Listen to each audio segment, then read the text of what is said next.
আসসালামু আলাইকুম প্রিয় দর্শক, অন্য মঞ্চের আলাপচারিতায় আপনাদের সকলকে স্বাগত জানাচ্ছি। প্রিয় বন্ধুরা, প্রীতি, সালাম এবং শুভেচ্ছা নেবেন।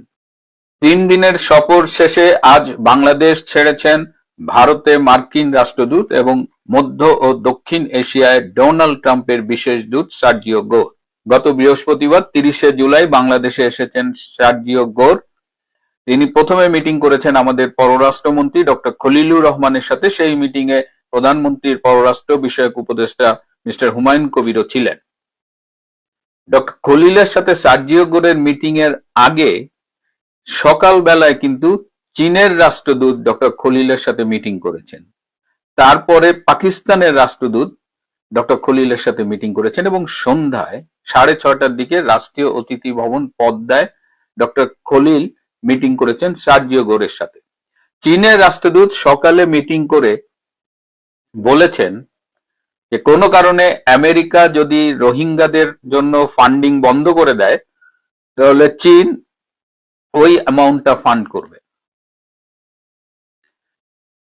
ডক্টর খলিলের সাথে সার্জিও গোরের মিটিংটাকে আমি কখনোই গুরুত্ব দেইনি, কারণ আমার কাছে এই মিটিংটাকে মনে হয়েছে যে প্রভুর সাথে ভৃত্যের মিটিং। এই মিটিংটির শুরুতেই সার্জিও গোর বলেছেন যে এই যে সম্প্রতি চায়নার সাথে যে এমওইউ গুলো সাইন করা হয়েছে, চায়নার সাথে যে করিডোর নিয়ে আলোচনা করা হয়েছে, সবকিছু বাতিল করতে হবে। এবং ডক্টর খলিল বলেছেন ওকে, এখন থেকে এগুলো ডিপ ফ্রিজে চলে গেল। একদম ডিপ ফ্রিজ শব্দ দুটো তিনি ইউজ করেছেন। ইন্টারেস্টিংলি এই মিটিং এর পরে একটা ডিনার এবং একটা কালচারাল প্রোগ্রাম হওয়ার কথা ছিল। ডিনারটা প্রথমে প্ল্যান ছিল যে পদ্মাতেই হবে, পরবর্তীতে যে নাম্বার অফ অ্যাটেন্ডেন্স এত বেশি হয়ে গেছে যে সেখানে সেটা পরে শিফট করে চীন মৈত্রী আন্তর্জাতিক সম্মেলন কেন্দ্রে নেওয়া হয়েছে। কিন্তু শেষ মুহূর্তে এই ডিনার এবং কালচারাল মিটিংটা বন্ধ করা হয়। আমি দুদিন আগে ফেসবুকে বলেছিলাম যে সার্জিও গোরের যে স্কেডিউল সেটা ব্যাপক ওলটপালট হচ্ছে, ডিনার স্থগিত হয়ে গেছে। তখন দেখলাম দু একজন মন্তব্য করেছিলেন যে আমি গুজব ছড়াচ্ছি। যারা এই মন্তব্যগুলো করেন তারা কি আসলেই বাস্তব কোনো খবর খোঁজ নিয়ে মন্তব্যগুলো করেন, নাকি আমি যা বলবো তার বিরোধিতা করতে হবে? কেন এই ডিনার ক্যান্সেল হয়েছে? এই ডিনারে 282 জন আমন্ত্রিত অতিথি ছিলেন এবং তার মধ্যে ডক্টর ইউনূসের প্রত্যেকটা উপদেষ্টা ছিলেন যারা বাংলাদেশে আছে, ইনক্লুডিং ডক্টর ইউনূস। তো এটি ক্ষুব্ধ করেছে সার্জিও গোরকে। সার্জিও গোর জানতে চেয়েছেন যে বর্তমান সরকার কি ডক্টর ইউনূস সরকারের এক্সটেনশন কিনা, ডক্টর ইউনূসের প্রত্যেকটা উপদেষ্টা কেন এখানে আসবে, including doctor Yunus. Doctor Yunus 5 মিনিটের জন্য হলেও সার্জিও গোরের সাথে মিটিং করবার জন্য এমন কোনো চেষ্টা নাই যে সে করে নাই।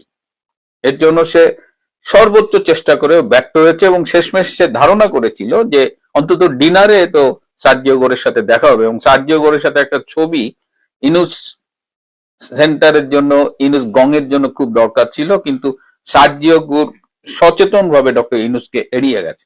ডক্টর ইউনূস আমেরিকার পাপেট যারা বলেন, তিনি বর্তমান প্রশাসনের পাপেট নয়। তিনি ডেমোক্রেটদের কারো কারো খাতিরের লোক হতে পারে, কিন্তু বর্তমান ট্রাম্প প্রশাসনে তার অবস্থা খুব বেশি ভালো না।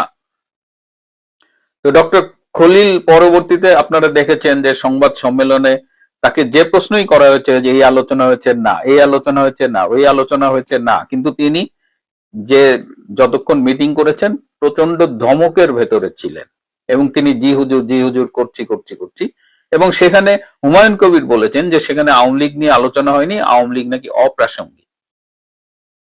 ওই মিটিং এ কি আওয়ামী লীগ নিয়ে আসলে আলোচনা হবার কথা? ডক্টর খলিল কিংবা হুমায়ুন কবির এরা কারা? আওয়ামী লীগের রাজনৈতিক নিষেধাজ্ঞা থাকবে কিনা কার্যক্রমের উপরে সেই সিদ্ধান্ত দেবার ক্ষমতা কি খলিল বা হুমায়ুন কবিরের আছে?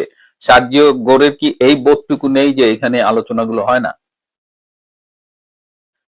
আওয়ামী লীগের সাবের হোসেন চৌধুরীর সাথে সার্জিও গোরের মিটিং হয়েছে রেডিসন ব্লুতে, গতকাল মিটিং হয়েছে এবং মিটিং এর পর সাবের হোসেন চৌধুরী রাতটা ওই হোটেলেই কাটিয়েছেন।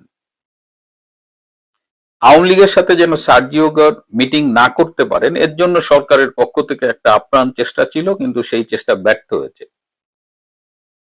সাবের হোসেন চৌধুরীর সাথে যে আলোচনা হয়েছে তার একটি উল্লেখযোগ্য অংশ হলো সাবের হোসেন চৌধুরী বলেছেন যে আওয়ামী লীগ মানেই শেখ হাসিনা এবং আওয়ামী লীগের সকল কর্মী নেতা সবাই শেখ হাসিনার নেতৃত্বে ঐক্যবদ্ধ এবং যে কোনো সময়ের চাইতেও বর্তমানে তৃণমূলের আওয়ামী লীগ অনেক বেশি শক্তিশালী।